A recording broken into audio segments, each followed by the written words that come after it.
Hey, cousins. My name is Shanice. My name is Tamara. My name is Tia. And this is the Cuz Show, where we have Christ-centered conversations. When people come to me, sometimes I really do want to pray for them, but I feel like I can't because of the restrictions that come with the corporate environment. I think everybody's workspace is different, so it really just depends on where you work. But because you are in a melting pot of like so many different people, you can then see from their perspective how they look at Christianity, how they view Christianity. Because I know I pray almost every night, like, God, help me be a light. Mm-hmm. So if you're a light, things are going to attract to the light.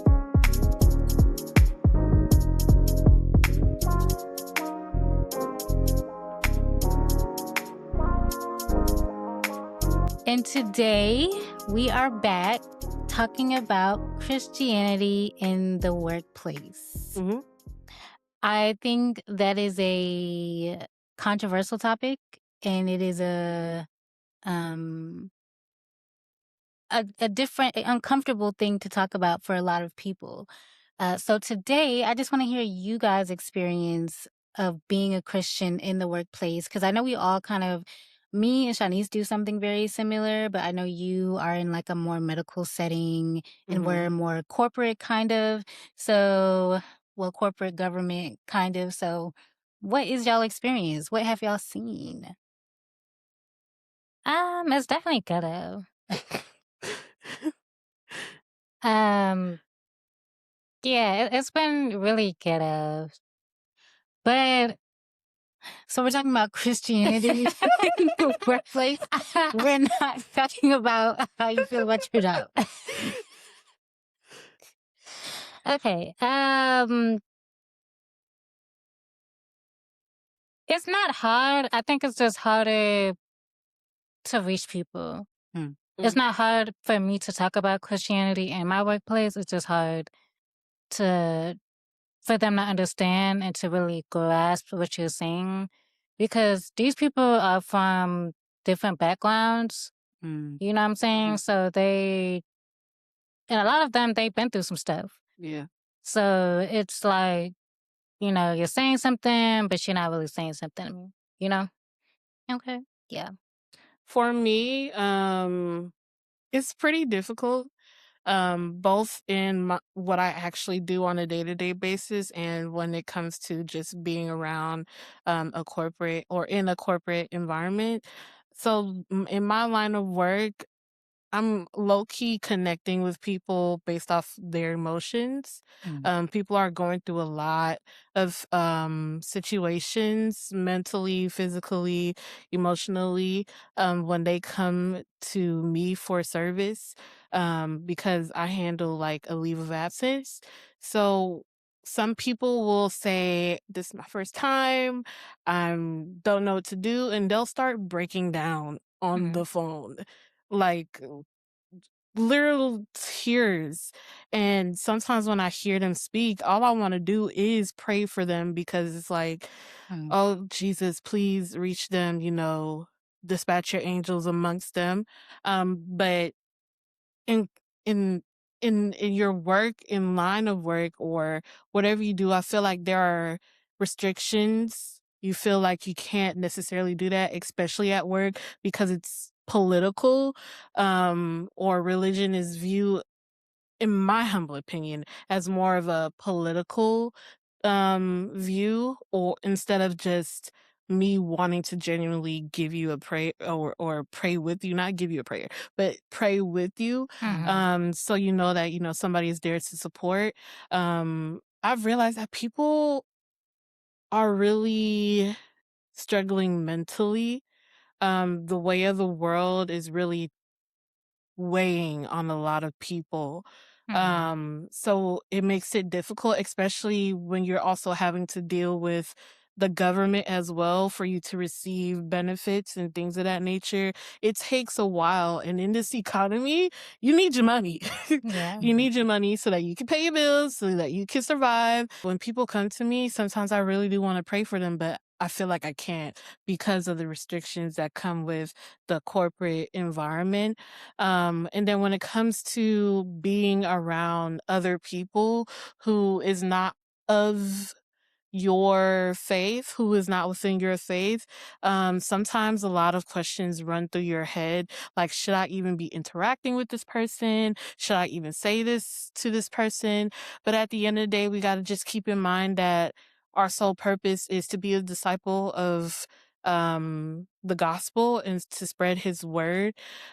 So I think it's just a matter of creating the space where they feel comfortable enough to have that conversation with you, hopefully outside of business hours.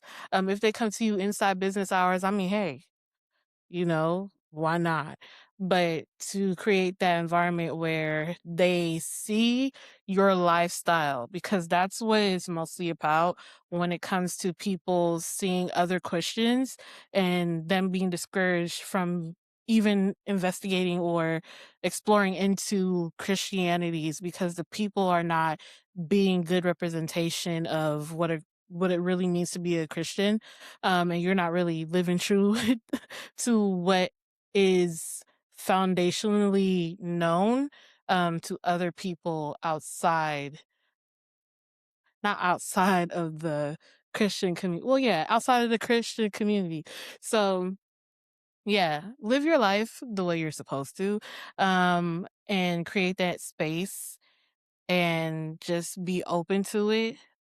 But I will say though, there is also a tricky part to it because people are kind of wishy-washy and they're more so drama. And if you do express your faith, sometimes it's rubbed off, or yeah, it's rubbed off the wrong way to some people and they bring it back to HR and say that you made them feel uncomfortable. So Mm. you just gotta be careful with it, but always be proud of it. If you say, yeah, man, I went to church and it was great, then and they ask you how was your weekend, that's you actually answering their question. I feel like it's okay to I know it is okay. It should be. That's the word. It should be okay to let it be known that you're a Christian, but unfortunately it's it's complicated for no reason. Yeah. I mean, for me, because a lot of people at my workplace know that I am a Christian, and a lot of them would come up to me as like, hey, can you pray for my family or pray for so and so? So I think, and I know you guys said medical, but I want to be really clear. I feel like my term of medical is lenient because if you really actually work in a hospital, like it's a very strict policy of you cannot discuss your religion with the patient or anything like that. Like Mm, that's really strictly forbidden. And I know some people, I can only imagine, like, you really have to be careful with your words. right. Like, you You cannot. do. Mm, Where I work is like, I keep going back to this way, but it's like a ghetto medical hospital. So it's not like, if I really did want to say, hey, I want to pray with you right now, I don't think I would be fired because of that. You just don't want to get any pushback, so you kind of Mhm. stay away from it. But for me, like when it comes to coworkers, I think the main thing is like the judgment. They're like, oh, we know you're this, so and because they know I'm a Christian, they really like, oh, don't cuss around her, don't whatever. And it's also like that's cool, and I'm glad that you guys respect that. But I don't also want you guys to be like, I can't share my problems, or I can't, Right. I'm not because I'm holier than thou, which I'm not. Everybody has flaws, everybody makes mistakes, and that's not what I'm trying to portray. Uh, my experience in the workplace is like a mixture of both of you guys. So, the way that my cubicle, because I sit in a cubicle, is set up, it looks like Pink and Jesus in one space. Okay. So it's very obvious. They'd be like, "Oh, are you a Christian?" And I'm like, "Yes, yes, I am. I serve Jesus Christ." And it oftentimes comes with a lot of questions because I work with people who practice a lot of different faith. I work with people who are Catholic. I work with people who are Muslim. But what I love about my space is that we talk about it. Like we talk about how they grew up and the things that they've experienced, and I just love that we can have that conversation. Now, again, there is a possibility that somebody may get offended. I have not, thank the Lord, I have not come into that issue. But I think I love that they're asking questions. Do I feel intimidated sometimes? Because I'm like, I don't know how to answer some of these questions. But I always say, if you ask the Lord those questions, He will definitely answer it if God did not put the answer in me with the Holy Spirit, or if I don't, can't think of it on the top of my head. But I think really from what I realized with Christianity in the workplace, I think is one of the best places to reach people, in my opinion. But again, I think everybody's workspace is different. So it really just depends on where you work. But because you are in a melting pot of like so many different people, you can then see from their perspective how they look at Christianity, how they view Christianity. Because I have a Muslim coworker. I'm not gonna go too much, but she was just like, "Can I eat this? Because I'm not with Jesus, but can I eat this?" Like, I'm like, but little things like that, and it's not necessarily to be like making fun, but to say like we can have the conversation, and it's not, "Oh my gosh, I'm forcing you to be a Christian," because I think a lot of times people just want to be heard, and people just want to be seen. Yeah. And when you can really say, I see you, I hear you, even if we disagree on what it is that you believe in, it opens that conversation. And I really love that. So as far as me working with people that I service, that is way different. I will have people who say, "Pray for me because, I don't know what I'm going to do." I'm just going to say I work at the government. I'm not going to go too much into that. But I will say people have multiple times, "Will you pray for me?" I've never prayed for anybody on the phone, but as soon as I hang up, I pray for them off of the phone. Because I know even though I'm not sure if they record our phone calls, but I wouldn't be surprised if they did. So I just So, know. question, is it a policy with your company saying like you cannot discuss your I don't know. I has that? think it's more like a unspoken Okay. rule. Mm-hmm. Yeah, because there are so many religions, and unfortunately, Christianity is the one that people get the most offended about. Mm-hmm. Because it's crazy because some people will come into their work environment and talk about tarot cards and everything of that nature. When you push back with your Christianity views, it's a whole problem.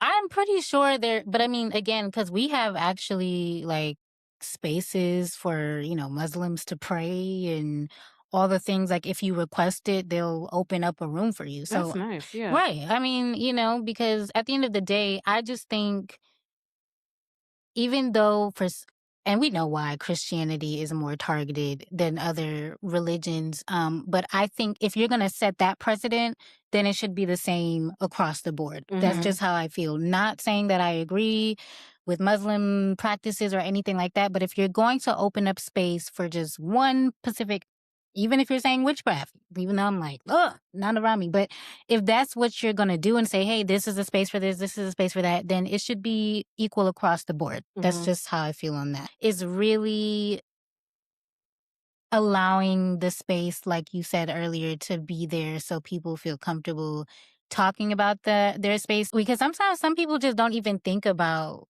what a different religion would look like, Right. or how God would be in their life because they've grew up a certain way, or because they grew up in a certain environment. Because again, a lot of times people are in certain things because of their own past hurt, because of their own confusion, because of so many different factors. So I think really just allowing and saying like, hey, this is me, this is my life. Because there's many of times where I have sat there and said my own testimony, and I've learned some stuff about myself in the midst of me saying my own testimony. And also it makes me realize like we're not so different. I think a lot of times Christian individuals, we put ourselves on this like pedestal sometimes, not everyone, but especially when you first start off in Christianity, like, oh my gosh, I'm doing this, I'm doing that, and what are you doing? Like, but when you actually testify and you listen to somebody else's testimony, you're like, wait a minute, we kind of grew up the same way. We actually went to the same stuff. We actually did the same thing. However, like, one decision went that way and another made this way, but it makes you kind of really empathize and learn like we're really not that different. It could really just be this was my testimony, which could change your whole way of thinking into dedicating your life to the Lord. So that's why I say for me, if you're able to, it could be one of the best places to minister, to disciple people into the Lord. However, because again, I think when we think about discipleship, sometimes we limit where we can disciple. We're like, well, if it's not at the church, if it's not at a food pantry, if it's not at a, some type of church retreat, then I can't really talk about my faith, because I know a lot of people are ashamed to talk about their faith, or they're scared to because of fear, doubt, especially because, like you were saying in the hospital, there's that you cannot talk about religion. And sometimes that really, because I've heard people lose their job because they've done that. It's a real thing. And, I always think about kind of what's happening now, like how people are losing their lives because they're speaking of the Bible. And ultimately, the disciples, that's what they did. They literally every time they spoke about Jesus or in God, like they were risking their life. So I think sometimes we have to step back and like, how would I phrase this? How am I dedicated enough to the Lord? Do I love the Lord enough to say, I would put my job on the line? I would put whatever money's on the line to make sure that I am a good steward of you in being a disciple and discipling others and not being ashamed of your name, which is hard. So I'm not going to sit here and say like, oh my gosh, that's such an easy thing to do, because what's that person who betrayed Jesus? Peter. Yes. I be bringing him up all the time, but I think he's a perfect example of like, you can be so close to God and say, oh my gosh, God, I love you so much. I would never betray you. I would never disown you in public and all those things. And then when the cameras turn on or when the lights hit the thing, you're like, oh, wait a minute. I mean, I didn't know it was this serious. Let me, he gonna be okay, but it really tests our faith. So I definitely think spreading Christianity or spreading your faith in the workplace is very much a test. Hey, cousins, don't forget that we post every other Monday. So don't forget to like, subscribe, and share, because we want all the other cousins to know what we got going on over here, okay? So don't forget to also tune in to our streaming platforms on Spotify, Amazon Music, and YouTube. Love y'all. So it is. It definitely is a test that sometimes I'd be like, you need to do better, Tamara. Yeah. But it's also like, God, your people is something else. The way people talk sometimes it can be really deterring. 'Cause I'm like, what? Yeah. Like, how did you get there? Yeah. Yeah. And then it's also those people, and, because God wants us to keep trying, but it's also like that question, when do I step back and let God? Because, we're really just supposed to really plant a seed, Right. and then let God do the rest. Because sometimes I'm like, if I keep talking to you, we're not getting anywhere. Yeah. So I think it's definitely a way in how you disciple people. Because I'm just thinking of instances where I was talking to this dude, and like you could tell, like nothing I said or did was going to change anything in his mind. Like he was so set on this thing, and at that point, I was just like, God, only you. And that's okay. And that's Yeah. okay, because if somebody's not open to receive what you have to say, then they're not going to receive it. Yeah. So you don't have to keep pushing.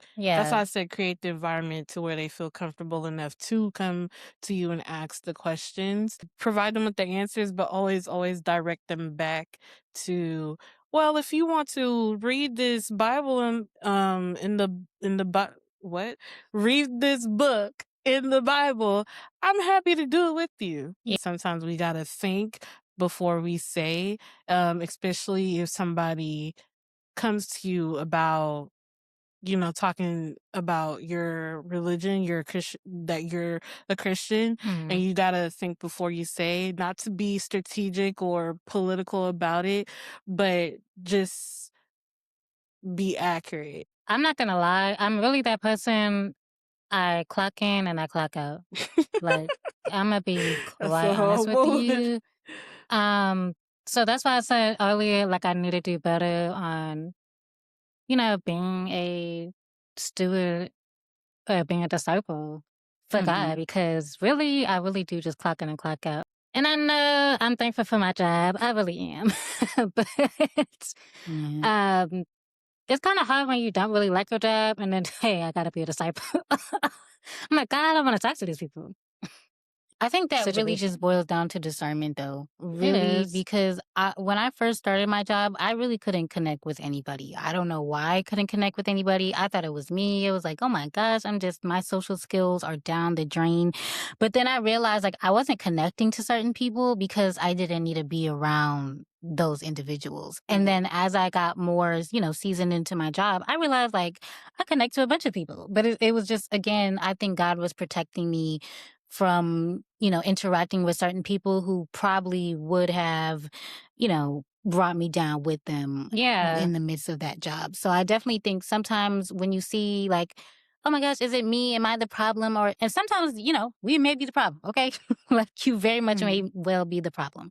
But there's sometimes that God may be distancing you from certain people or you're not connecting with certain people because God is protecting you Yeah. in the midst of your job. Because again, Shawnee said this earlier, but some people are very spiteful. Some people are very vindictive. True. And, you don't, and I will say sometimes I walk around with rose colored glasses because I be like, everybody's good. Everybody's out here trying to protect. And God knows that about me. He knows that I be walking Yeah, around you with see the rose. best in people first. She do see the best in people first. And I really be like, why would they even do that's crazy? But because I learned some things the other day, and I was like, wait, what? I couldn't even wrap my head around it. But again, God sometimes may be protecting you, and that's why I'm like, God, you don't realize, you know me. So yeah, I think it's just ask God, why is this happening? And if He doesn't answer you, He will show you in due time. So yeah, I just think asking for discernment, wisdom to connect to people. I will say Tamara is very blunt, which I feel as though which attracts people to you because they feel like you tell the truth. So Yeah, I feel like I that's your strong suit. I do, and I realized the other day, like, that is a strong suit, but it's also like, cause you know me, I'm like, okay, nah, get away from me. We're done. We're done. Yeah, I'm still working on that, cause God is love. God doesn't just turn away from people because he was tired of them or he got sick of them or he's kept on going after them. So I'm trying to be. I'm trying. I I'm realized trying. that we're like three different people at work. Like yours is more sunshine and rainbows. Tamira's like, okay, all right, what's next? And I'm just Yeah. like I'm mute. Yeah. And I feel like I'm mute because I just don't want to offend anybody. But then that's also low key offending myself and offending my belief to be quiet. Even not to say that I talk about Christ all the time, but I just don't be saying nothing. But then again, my job, I'm like, I'm too busy to even want to talk. So Yeah. if we talk, it's gonna be brief. It's gonna be a nice little moment. Yeah, I went to Real Tacos with my best friend the other day, the Christmas thing. I don't know why I'm talking about Christmas, but Christmas is around the corner, so Around the corner. I don't know. Period. So yeah. I will say, like, I don't know why in work I am so bubbly, because if I go in a space that I don't know, I'm not bubbly. So I definitely think that God brings certain things out for certain times or certain reasons. But I That's think true. when you're not fully who God wants you to be in that moment, it then blocks somebody else from getting to know him in a deeper way, because you are that catalyst. And I've said this multiple times, but Shanice is like a big, shiny I light. don't see why she keeps saying that. It's because whenever I be going out with them, I mentally prepare myself to talk to people. Like, I literally have to mentally prepare myself. Y'all know this.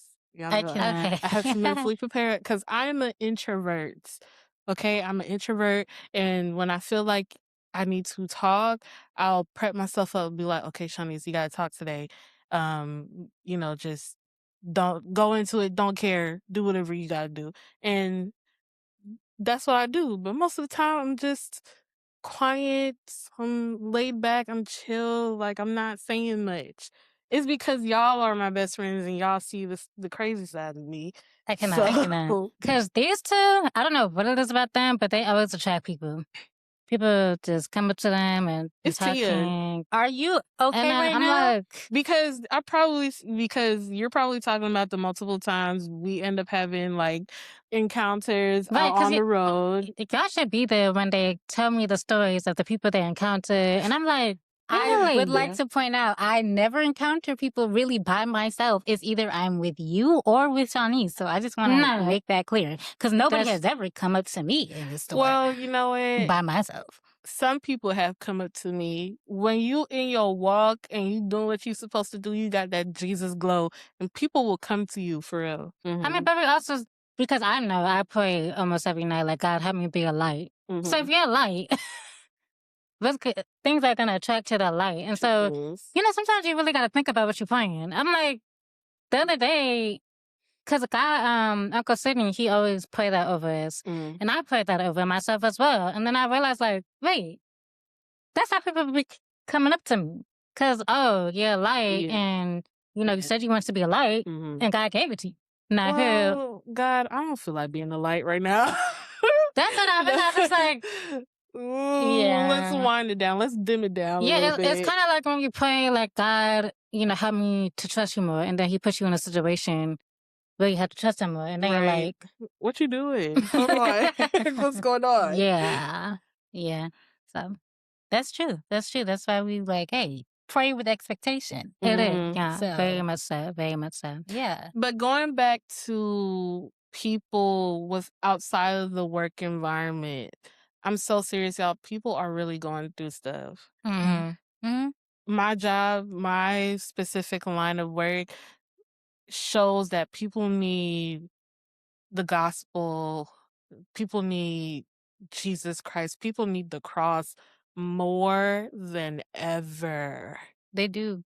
And so that's what I think is even more important. Like, if you see people coming up to you, and even though it's very scary, because sometimes I'll be like, I don't know what to say. But sometimes I think that's more of ourself speaking, and not the Lord. Because if he's directing them to you, that means you have everything that you need, or he's going to give it to you in that moment. So really, it's an act of faith, and it's an act of trust at the same time when you're ministering to people, or when somebody's coming up to you for a prayer or for a thing. And sometimes, again, I think our pastor said this the other day, if you see somebody, you can easily say, Lord, how can I help this person? How can I help me to pray for this person? This was like that other day. This was not the other day. This was a long time ago when you were looking for apartments. That lady. Oh, yeah.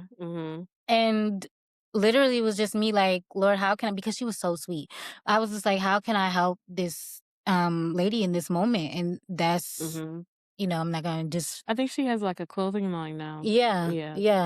I'm not going to, disclose all that information. But my point is, you don't know what you can be the catalyst for.